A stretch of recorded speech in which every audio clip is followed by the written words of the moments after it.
أعوذ بالله من الشيطان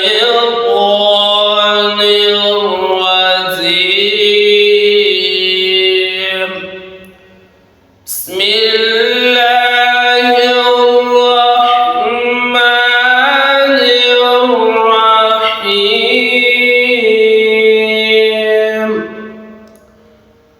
أرأيت الذي يكذب بالدين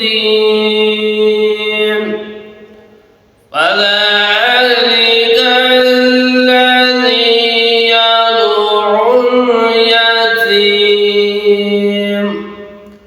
ولا يحض على طعام المسكين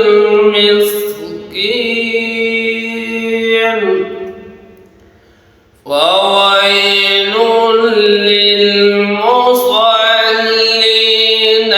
الذين هم عن صلاتهم ساهون